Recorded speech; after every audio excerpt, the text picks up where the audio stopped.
I'm Dr. Ralph Muncaster, the PhD Realtor, and I'm standing here at the pier in Ocean Beach. You can see it's fairly active today. It is a fishing pier. Scanning around, you can see the beach.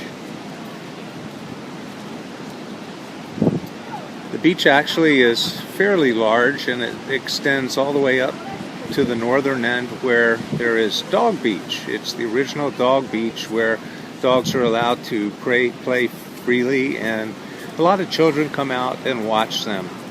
Also, there's an area where there are quite a few restaurants, rental shops, and that sort of thing very close to this, the place where I'm standing right now.